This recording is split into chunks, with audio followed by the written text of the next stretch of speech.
વિદ્યાર્થી મિત્રો, જય સ્વામિનારાયણ. વિષય ભૌતિક વિજ્ઞાનની અંદર ચેપ્ટર નંબર 4 સમતલમાં ગતિ, જેમાં આપણે આવતીકાલે એક લેક્ચર જે જોયો એમાં પ્રક્ષિપ્ત ગતિના વિવિધ સમીકરણો જોયા હતા. ઓકે, તો આ પ્રક્ષિપ્ત ગતિના જે વિવિધ સમીકરણો છે એનું ફરી વખત પહેલા ઉદાહરણ કરું છું. ઓકે, પ્રક્ષિપ્ત ગતિ ના સમીકરણ. પહેલું સમીકરણ હતું ઉડ્ડયન સમય. ઓકે, મહત્તમ ઊંચાઈ પહોંચતા લાગતો સમય. મહત્તમ ઊંચાઈ એ લાગતો સમય. આ સમયનું સૂત્ર હતું pf અથવા t m બરાબર v0 sin θ0 g. v0 પ્રારંભિક વેગ, θ0 પ્રારંભિક ખૂણો અને g ગુરુત્વ પ્રવેગ. ત્યાર પછી આપણે મેળવ્યું હતું ઉડ્ડયન સમય. ઓકે, જ્યાં સુધી પદાર્થ હવામાં ગતિ કરતો હોય અને એ હવામાં રહે ત્યાં સુધીનો જે સમય છે ને ફ્લાઇંગ ટાઈમ એટલે pf = 2v0 sin θ0 g. કે ઓલો 2tm છે જે બમણો થઈ જશે સમયગાળો, તો મેક્સિમમ ટાઈમ કરતા ફ્લાઇંગ ટાઈમ એ ડબલ થઈ જશે. ઓકે, ત્યાર પછી આપણે મહત્તમ ઊંચાઈ જોઈએ. મહત્તમ ઊંચાઈ s બરાબર અથવા તો hm બરાબર કેપિટલ h અથવા સ્મોલ h મેક્સિમમ ઊંચાઈ છે એના માટે sm બરાબર આપણે સમીકરણ હતું કે v0 square sin square theta છેદમાં 2g. આવું સૂત્ર હતું v0 square sin square theta છેદમાં 2g. આવું સમીકરણ.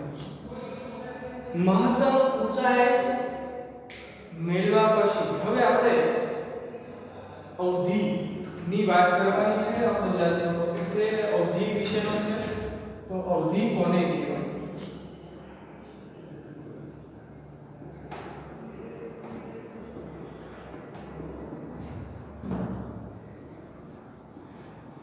અવધિ એટલે શું સમજાવો તથા મહત્તમ અવધિનું સૂત્ર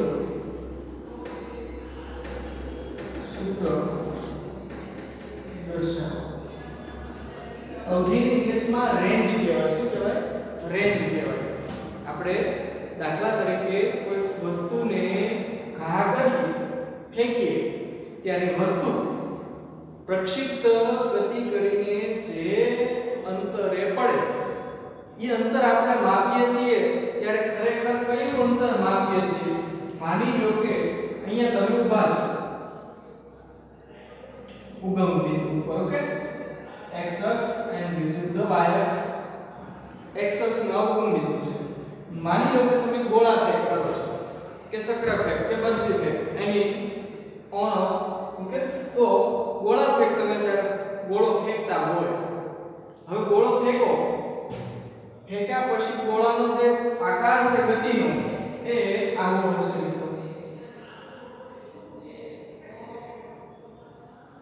ઓકે, આવી રીતે ગોળો છે એ ગતિ કરી અને કંઈક x અક્ષની દિશામાં અથવા તો સમક્ષિતિજ દિશામાં અંતર કાપીને અહીંયા પડે ત્યારે આપણે જે અંતર માપીએ છીએ એ અંતર કયું માપીએ છીએ? તો ઉગમ બિંદુથી માપપટ્ટી વડે જ્યાં પદાર્થ પડે ત્યાં સુધીનું અંતર. આ અંતરને મિત્રો આપણે શું કહેવામાં આવે છે?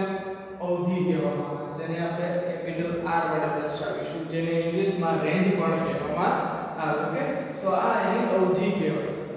આ સ્થિતિમાં શું હોય તો કે અહીંયા પ્રારંભિક સ્થિતિમાં એનો x યામ 0 હોય અને y યામ પણ 0 હોય. ઓકે, હવે જ્યારે પ્રક્ષિપ્ત ગતિ કરીને આ બિંદુએ પડે પાછો પદાર્થ ત્યારે એનો x યામ છે 0 હોતો નથી. એટલે x યામ does not equal to 0, પણ અહીંયા y યામ 0 હોય છે. કારણ કે જોઈ શકો છો કે y યામ પાછો કેવો થઈ ગયો? અહીંયા 0 બની ગયો છે. એટલે અહીંયા અવધિનું આપણે જ્યારે સૂત્ર મેળવવું હોય ઓકે ત્યારે એ સૂત્રને આપણે જોઈએ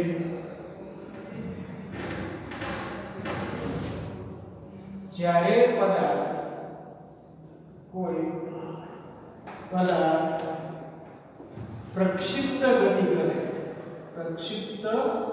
ગતિ કરે ત્યારે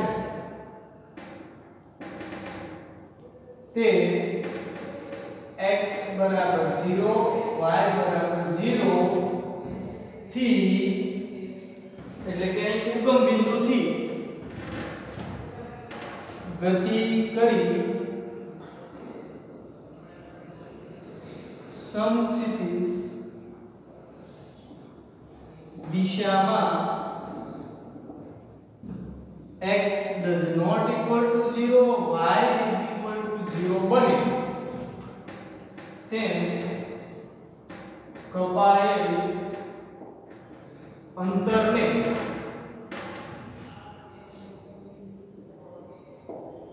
અવધિ કહે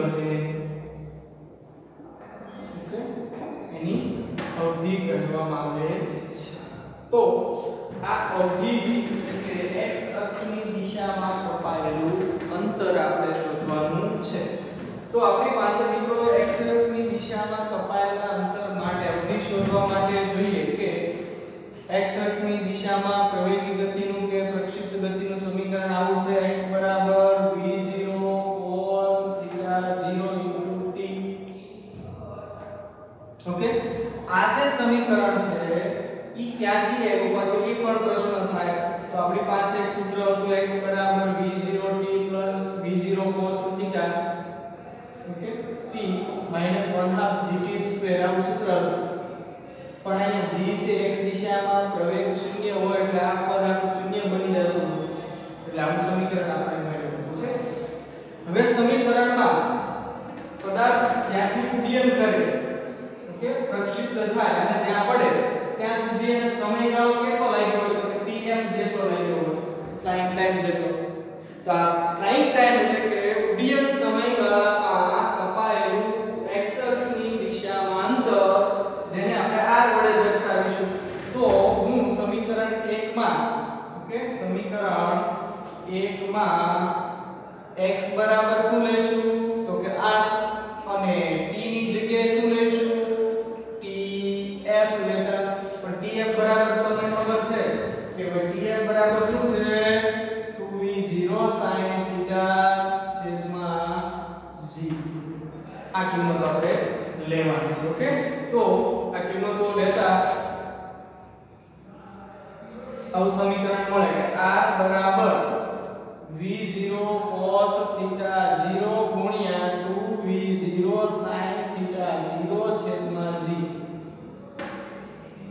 આવું સમીકરણ મળે પ્રશ્ન હવે થાય r બરાબર v0 અને v0 એટલે થાય v0 સ્ક્વેર બે આગળ આવી પણ બે હું આગળ મૂકતો નથી એટલે v0 સ્ક્વેર પછી એક કાઉન્સ બનાવીને આને લખું 2 cos θ 0 into sin θ 0 અને એના છેદમાં c આવું લખું ઓકે તો cos θ 0 into sin θ 0 જો હોય તો એનું એક સમીકરણ છે આ યાદ રાખજો ગાણિતિક ત્રિકોણમિતિ વિધેયનું સમીકરણ 2 sin θ into cos θ જો હોય 2 sin θ into cos θ હોય તો એને કહેવાય sin 2θ શું કહેવાય sin 2θ છે તો અહીંયા આપણે 2 sin θ into cos θ છે ગુણાકારમાં ક્રમનો નિયમ બદલાય એટલે cos θ into sin θ છે તો આની જગ્યાએ આપણે sin 2θ લખાય એટલે r બરાબર થાય v0 સ્ક્વેર sin 2θ 0 છેદમાં g તો આ જે સમીકરણ આપણને મળ્યું ઓકે એ સમીકરણને આપણે મહત્તમ પદાર્થની x અક્ષની દિશામાં કપાયેલી અંતર છે એનું સૂત્ર મળે છે ઓકે તમારે જો અંતર શોધવું હોય ક્રિકેટની અંદર તમે જોતા હશો કે બેટ્સમેન જેવો બેટ વડે બોલને ફટકારે અને દાખલા તરીકે બોલ છે બાઉન્ડ્રીની બહાર જતો હોય ત્યારે એનો શેપ આવો પર્વતાકારમાં હોવાનો, પર્વતાકારમાં હોવાનો. ઓકે, હજી બોલ જોજો તમે હાફ મહત્તમ ઊંચાઈએ પહોંચે એ જ સમયે ડિસ્પ્લે ઉપર તમને એવું અવલોકન કરી દેવામાં આવે કે ભાઈ બોલ છે એ 99 મીટર મહત્તમ પહોંચી ગયો. ઓકે, 99 મીટરે મહત્તમ એ અંતર કાપીને બાઉન્ડ્રીની બહાર પડ્યો. તો એ અંતર હજી તો બોલ છે એ બાઉન્ડ્રીની બહાર પડ્યો નથી, એમ છતાં પણ આપણને એ મહત્તમ એની અવધિ રેન્જ જે છે ને કે બેટ્સમેન જ્યાંથી બોલને ફટકાર્યો એ બિંદુથી જ્યાં બોલ છે એ પડે ત્યાં સુધીનું અંતર છે એ આપણને ખબર પડી જાય. કેવી રીતે? તો મિત્રો જ્યારે બોલ છે એ આ બિંદુએથી અહીંયા પહોંચે ત્યારે એના દ્વારા જે કપાયેલું અંતર એ કેટલું હશે? માની લો કે આ અંતર છે 10 મીટર હોય તો પછીનું પણ કેટલું અંતર હોવાનું? 10 મીટર હોવાનું. એટલે ટોટલ અંતર કેટલું થયું? તો કે 20 મીટર. તો જ્યારે બોલ છે માની લો કે અહીંયા પહોંચે અને એ 60 મીટર અંતર કાપ્યો હોય તો ટોટલ અંતર કેટલું થાય? તો કે 120 મીટર અંતરે બોલ છે એ પડ્યો હશે. એટલે જ્યારે બોલ અહીંયા આવે તો તરત જ એનું ફાઇન્ડ આઉટ જે કેલ્ક્યુલેશન થઈ જાય અને બોલની મહત્તમ અવધિ છે એ નક્કી થઈ જાય.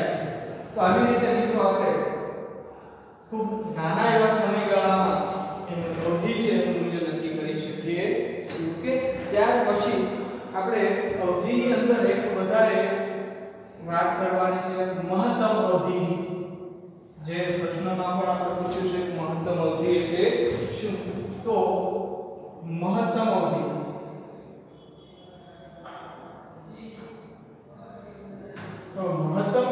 એટલે શું? ઓકે, આર મેક્સિમમ જે જો પ્રક્ષિપ્ત ગતિમાં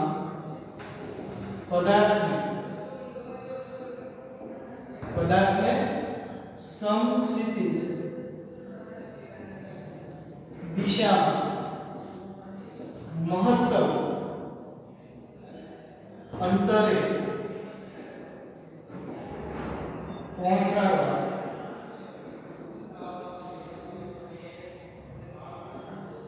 મહત્તમ અંતરે પહોંચે તો તે અંતરને મહત્તમ અવધિ કહે. ઓકે, મહત્તમ અવધિ ક્યારે મળે? તો કે અહીંયા આપણે જોઈએ અહીંયા પદાર્થ છે એ જ્યારે ઉડ્ડયન થાય, પ્રક્ષિપ્ત થાય ત્યારે એનો જે પ્રારંભિક વેગ જે v0 છે એને x અક્ષ સાથે એક θ0 ખૂણો બનેલો છે. ઓકે, એમાં જો આ સમીકરણ 2 છે આપણું. ઓકે, સમીકરણ 2 માં જો 2θ0 બરાબર 90 ડિગ્રી લેવામાં આવે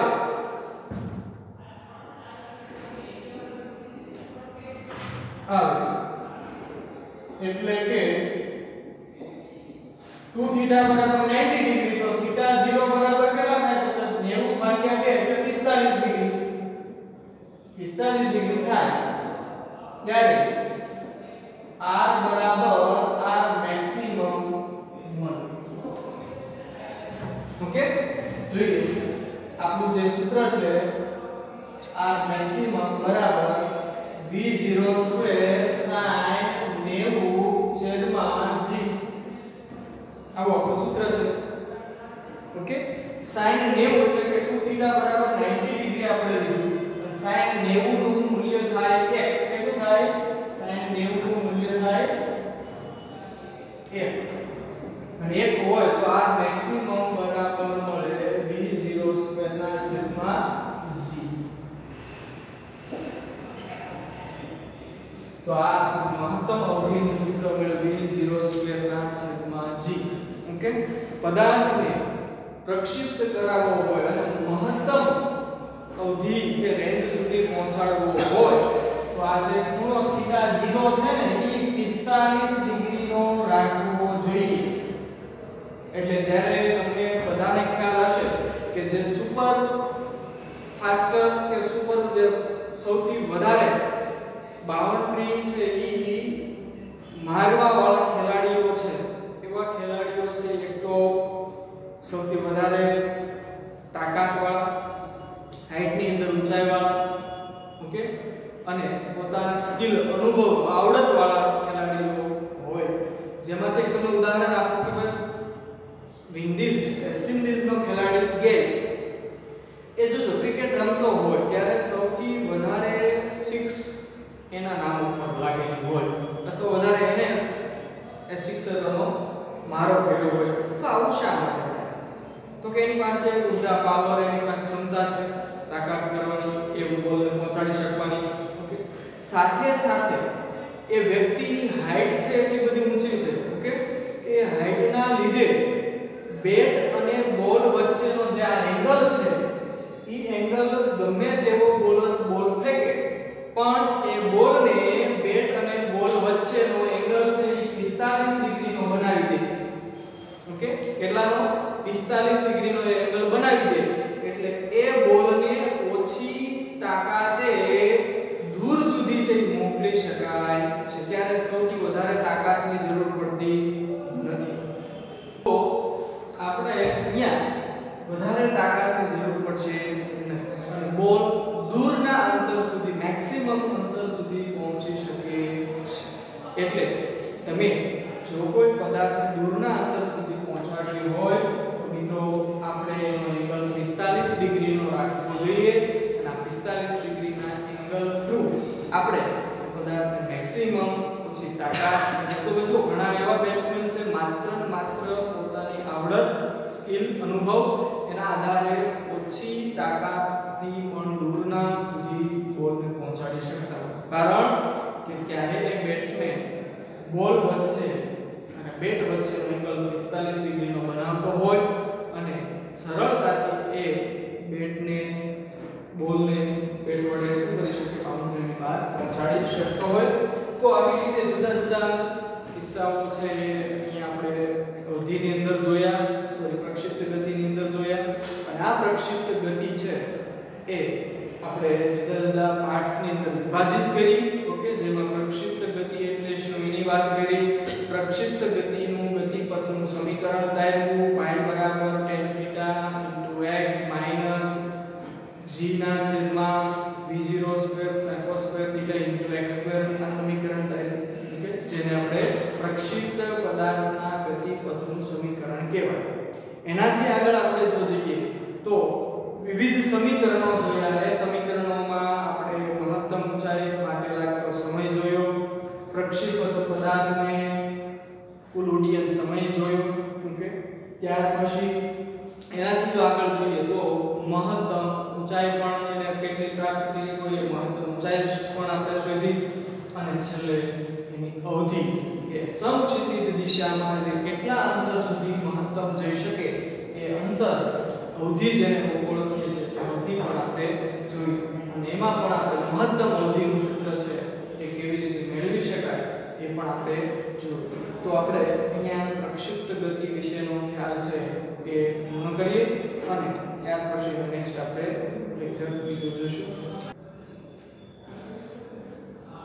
ઓકે, ચાલો આપણે થોડાક અવધિ વિશેના એમસીક્યુ પણ સાથે સાથે હું અહીંયા બે કરાવું છું કે એમસીક્યુઝ નીટ કે આગળની પરીક્ષાઓમાં પૂછાયા છે મિત્રો. તો એમસીક્યુ રકમ છે કે 45 માઈનસ થીટા અને 45 પ્લસ થીટાના પ્રક્ષિપ્ત કોણે પ્રક્ષિપ્ત કરેલા પદાર્થ માટે સમક્ષિતિજ અવધિનો ગુણોત્તર, ઓકે. પ્રશ્ન છે એમસીક્યુ 45 માઈનસ થીટા અને 45 પ્લસ થીટા ખૂણે પ્રક્ષિપ્ત કરેલ પદાર્થની અવધિ નો ગુણોત્તર ખાલી જગ્યા હોય. તો બે પદાર્થો લેવાના છે, ઓકે. અને આ બંને પદાર્થો છે એ પ્રક્ષિપ્ત ગતિ કરે છે અને જુદા જુદા માની લો કે હું એક સમક્ષિતિજ રેખા દોરું y અક્ષ દોરું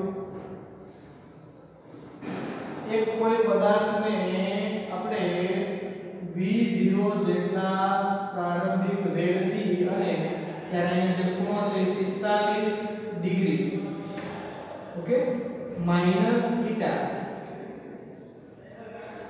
એવું એટલે માઈનસ થીટા ના ખૂણે આપણે શું કરવાનું પ્રક્ષેપિત કરાય ત્યારે એની જે રેન્જ છે અવધિ એ દાખલા તરીકે r1 છે ઓકે પછી આપણે બીજો એક એંગલ છે એ બનાવીએ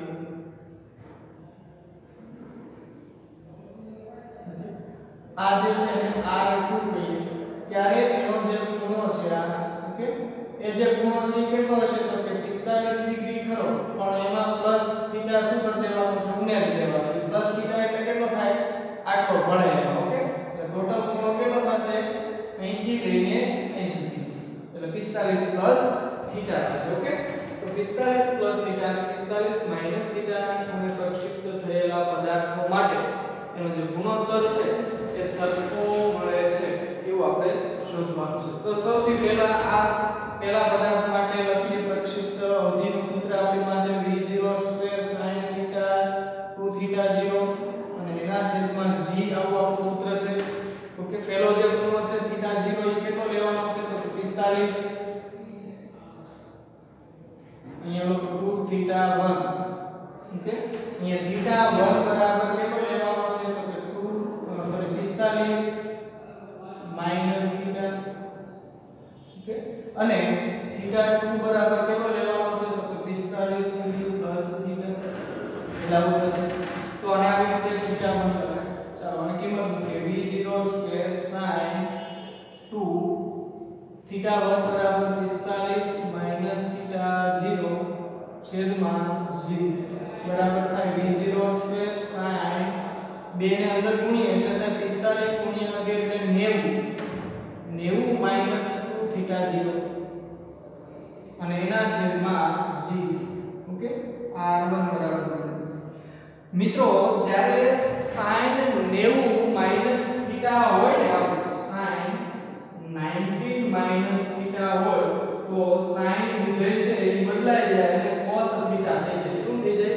cos થીટા થઈ જાય sin નું કેવું થઈ જાય cos થઈ જાય તો અહીંયા v0 sin 90 માઈનસ 2 થીટા હોય તો આને આમ કહેવાય કે v0 સ્ક્વેર cos 90 છે એટલે વિધેય બદલાઈ જાય કેવું થઈ જાય cos અને ઇન્ટુ 2 થીટા 0 છેદમાં g r1 ઓકે સમીકરણ એવી જ રીતે r2 શોધવો હોય તો r2 બરાબર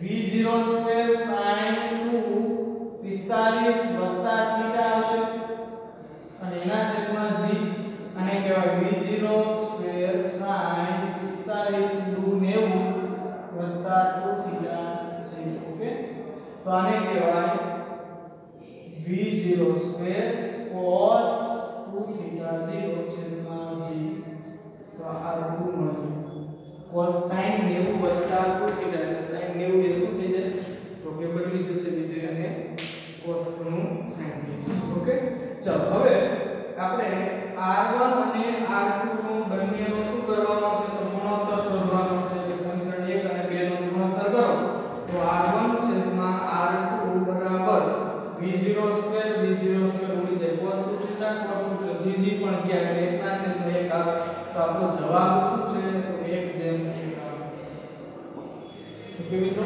આવો પ્રશ્ન છે એ CBSE ની અંદર નીટ ની અંદર આ પ્રશ્ન પૂછાયેલો છે તો દરેક વિદ્યાર્થી મિત્રો છે કોન્સેપ્ટ સમજે અને આવા MCQ છે એ કરવાના પ્રયત્ન કરવાના કે જે 2006 ની અંદર આ પ્રશ્ન છે એ પૂછાયેલો હતો ઓકે ત્યાર પછીનો MCQ આપણે પ્રક્ષિપ્ત પદાર્થની પ્રારંભિક ઝડપ કરતા મહત્તમ ઊંચાઈએ ઝડપ અડધી છે તો પ્રક્ષિપ્ત કોણ કેટલો હશે એવું કીધું છે ઓકે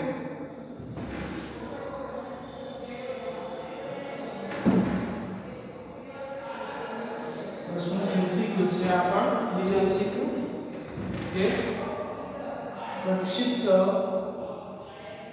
પદાર્થ ની મહત્તમ ઊંચાઈએ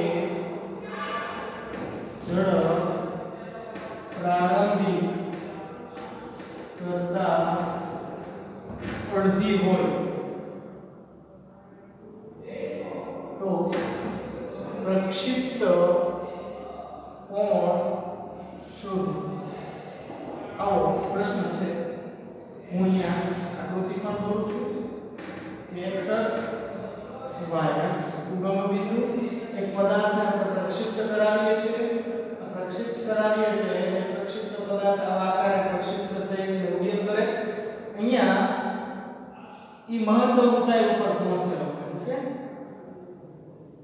હવે આ બિંદુએ એનો જે વેગ છે ઈ પ્રારંભિક વેગ કરતા કેટલો થઈ જાય? તો દાખલા તરીકે પ્રારંભિક વેગ v0 છે ત્યારે એને ખૂણો બનાવ્યો θ0. તો અહીંયા જ્યારે પહોંચે ત્યારે દાખલા તરીકે એનો વેગ છે એ કેટલો હશે? તો કે એનો વેગ છે એમાં એનો માત્ર કયો ઘટક હોય? તો કે એનો વેગનો vx દિશાનો ઘટક હોય, વેગનો y ઘટક કયો શૂન્ય હોય અને x ઘટકનું મૂલ્ય થાય v0 cos θ 0 જેટલું થાય. ઓકે, તો v0 vx બરાબર કેટલો હશે? v0 cos θ 0 જેટલું મૂલ્ય હોય. ઈ આ બિંદુ પણ તમને એવું કીધું છે કે એની ઝડપ છે એ પ્રારંભિક ઝડપ કરતા કેવી થવાની છે? અડધી છે. ઓકે, તો અહીં લખું છું કે પ્રક્ષિપ્ત કે મહત્તમ ઊંચાઈ એ ઝડપ કેટલી હોય? તો કે vx બરાબર v0 cos θ 0 જેટલી હોય. ઓકે, પરંતુ રકમમાં એવું કીધું છે કે ભાઈ ત્યારે ઝડપ કેટલી થાય છે? તો કે અડધી થાય છે. એટલે vx બરાબર કહેવાય v0 cos θ 0 છેદમાં 2 એટલે અડધી થઈ ગઈ.